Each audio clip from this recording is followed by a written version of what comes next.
Clueless Cooks, and welcome back to Clueless Cooking 101, where I'm clueless and you, the beginner, are clueless too. So let's get started and let's have some fun in the kitchen. Hey, welcome back, Clueless Cooks. Welcome to June, which is no-bake month. We're going to try to keep the heat out of the kitchen. And the only thing that we're going to do today in our no-bake cookie episode is we're going to heat a couple of things on the stove top. It's pretty easy. I'll show you how to do it. And then for the cookies, we just drop them by the spoonful on some parchment paper. Really, really easy. These cookies can be refrigerated. You can freeze them. You can leave them at room temp, whatever you want to do. But anyway, I want to start out by showing you the ingredients. We're going to start out with, I think it's 1.5 cups, 3/4 of a cup of organic butter. And of course, you know, I get everything at Walmart. We're going to use I use organic cane sugar. I'm going to use really clean peanut butter. I think I got this at Walmart. It is smooth. You can use crunchy or smooth. And I just reused this seed thing. These are Trilogy seeds. I put those in there because I do. We use a little bit of vanilla, not a lot. And I use rice milk. You can use whatever kind of milk you want. And if you want them like super rich, you can use whipping cream. And same amount, of course, to substitute the rice milk. I just do it because dairy products are not my friend. We're going to use some old-fashioned organic oats. I'm going to use a few chocolate chips. Those are optional. We're going to use a few crushed nuts. We're going to chop those. Those are optional. And so let's get going. Hey, Clueless Cooks, sorry to interrupt this episode. I know you're probably looking at your social media feeds, so since you're already doing that, check us out. Check out Clueless Cooking 101 on TikTok and Facebook and Instagram, Substack, and I even have a blog. We have videos and written posts, so check us out on all those social media sites, and we'd love to hear your comments. Just so you know, 1 stick of butter is 1/2 cup, and we're going to use 3/4 of a cup of butter according to this recipe that my girlfriend gave me. Well, I tweaked it, but we started out with 3/4 a cup of butter, and I always do that. And again, that's organic. This is salted butter. You can use salted or unsalted. I don't think it really matters. So 3/4 of a cup of butter is 1 stick and 1/2 of another stick. And if you are adverse to using butter, please don't use margarine. I think you can use olive oil, but you might have to adjust you might have to adjust the oats.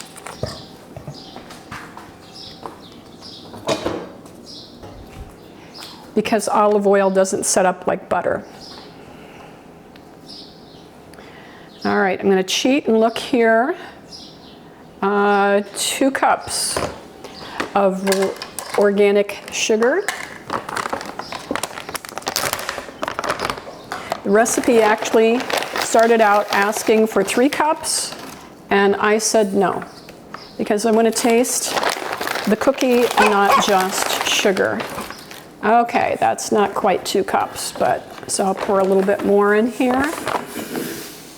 And people will tell you that when baking, it's important to be exact. I don't know if it's because I'm ADD or this isn't baking or something, but it's close enough for me. All right, we will use 3/4 of a cup of rice milk, and that would be 1/2 cup and 1/4 cup equals 3/4. And you can use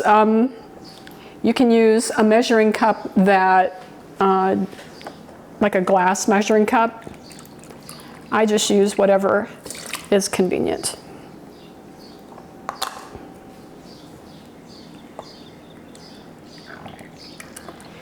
As you can see, all of this is going into a saucepan.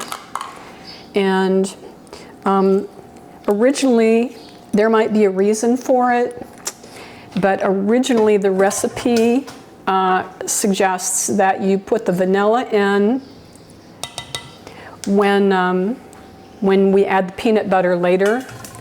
I don't do that. I just go ahead and put it in because I just do. All right, we're going to put this on the stove top and heat it because we want to melt that butter. How about some light?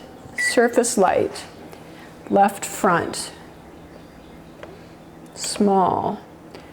We're going to heat it on medium, and then once it comes to a boil, we're going to turn it down onto low, and then we're going to add the peanut butter.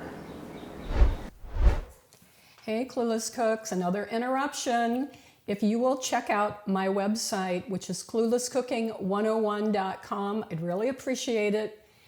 We have a blog with some recipes, and we also are going to have merchandise coming up soon so that you can have a cool apron like mine.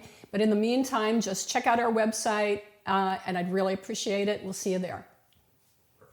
We're going to take 1 cup of nuts. I'm using pecans. You can use whatever you want. You can use walnuts, pistachios, peanuts, but I just happen to have pecans. And so anyway, we're going to chop a cup of pecans. And I bought this really cool gizmo at a thrift store for $1, a couple of dollars. It's actually a nut chopper, and we can chop them with this super fancy chef's knife. But I want to show you how easy it is. You know, you can already buy chopped nuts. You know, anytime there's process, the price goes up. So watch how easy this is if it actually works. Look at this. Oh, this is so cool. And then I'm also going to show you how you can cut them up by hand. And don't roll your eyes, but it's kind of like the original. It's the original way that nuts are chopped. And actually, I think real chefs and real cooks still chop them by hand. So you get like, you get different size pieces, and and you get more flavor by having larger pieces of nuts. Oh, I forgot to say that you can use almonds if you would like also in these. You can, but we're going to put a little bit of almond flour in it. And I use almond flour because it's gluten-free, and I don't discuss gluten-free that much. However, it also gives these cookies a really nice nutty flavor. And we know that nuts are high protein. So see how we do that? We can chop them on our Clueless Cooking cutting board, a little bit bigger pieces. I'm going to go ahead and throw those in here.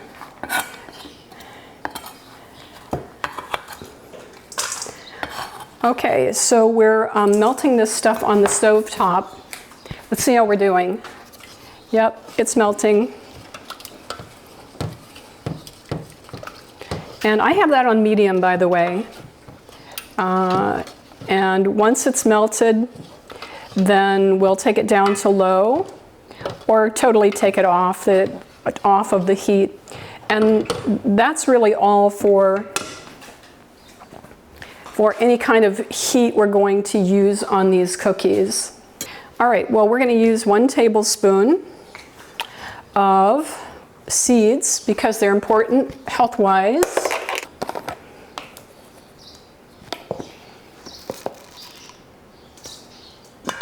All right, there are your seeds. Here are the nuts that we ground up in this gizmo that I got at the thrift store.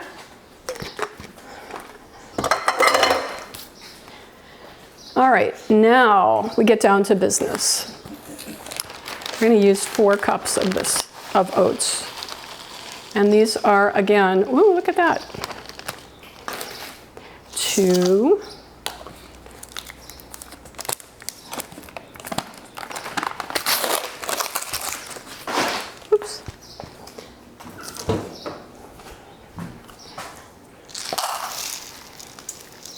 3, 4. Okay. 4 cups of organic. I have old-fashioned oats. I think that's what they use at Walmart, or that's what they sell at Walmart. And we're going to put in a 1/4 cup. Is this a third? No, this is a 1/4. A 1/4 cup of almond flour. It's really, I think all it is just ground almonds. I'm not 100% sure, but that's what I think it is. And kind of whisk it up. How are we doing over here?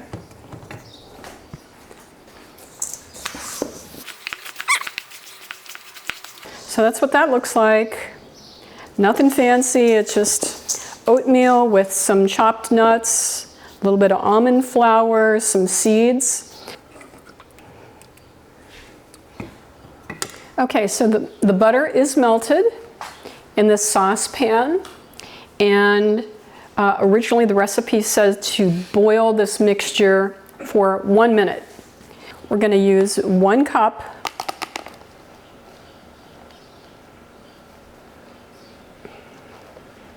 of raw organic cocoa powder. So now these are not just going to be peanut butter, they're going to be chocolate peanut butter, which is really good. Okay, so now we're getting serious because we have chocolate peanut butter, or chocolate in our oats. And when we add peanut butter to that, then we're going to get this Reese's cup effect. Okay. I did reduce the amount of sugar in here so that you can taste the chocolate in the oats. However, dang, that's good. Okay, here are our 1½ cups of peanut butter. And we're going to put this into our butter and sugar mixture, which I melted on the stove top and boiled for a little bit, had some milk in it. And in goes the peanut butter. Now, this is an extra big batch. You can cut it in half.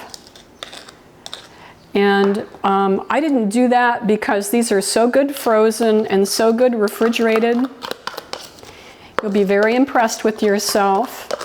And you only have to do, you don't have to do this as often if you make a larger batch. Okay, I'm going to mix this in. Now we've melted our peanut butter in there. And so you just pour it into the dry mixture, stir it up.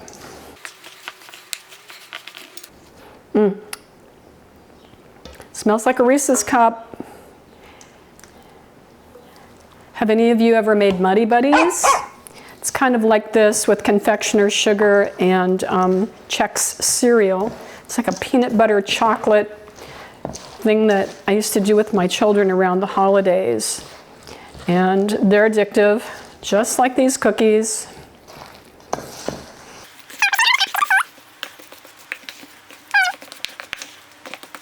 Okay, I didn't use all of the peanut butter and butter because it was getting really runny, but I'm going to go ahead and add it, and then we're going to put a little bit more almond flour in this just to thicken it up, and then we'll refrigerate it. Add some chocolate chips and then drop it by the teaspoonfuls, and it'll be super yummy in no time at all. Okay, I'm trying not to lick my fingers, but it's not gonna happen because it just tastes so darn good. Okay, this is gonna go in the fridge for 15 minutes, then we're gonna drop it on the spoonfuls. I'm gonna add some optional chocolate chips because you can never get too much chocolate. Okay, Clueless Cooks, our 15 minutes is up, and we got our cookie batter out of the fridge. We just wanted it to set up a little bit. And something that I did previously, which when I was practicing, is I put chocolate chips in too soon and they melted.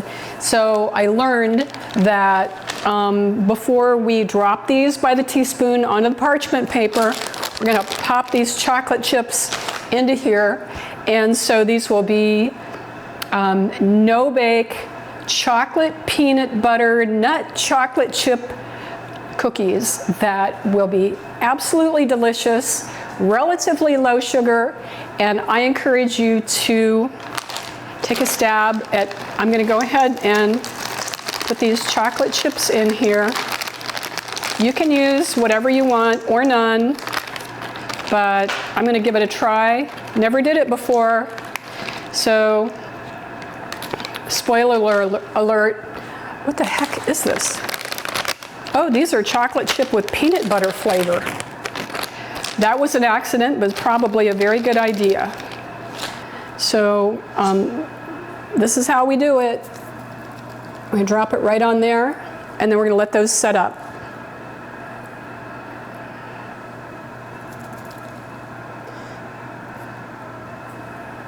Get on there, chocolate chip.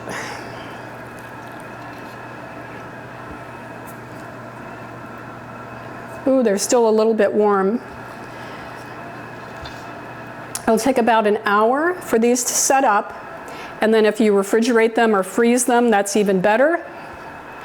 But that's it. And this is, if you look at a granola bar, this is the ingredients minus all the chemicals and other stuff that whoever they are put in granola bars.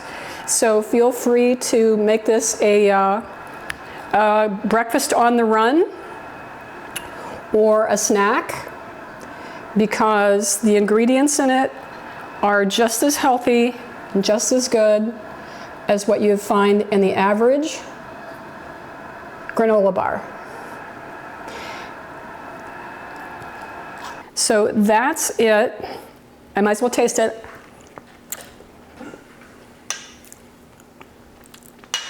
Not bad.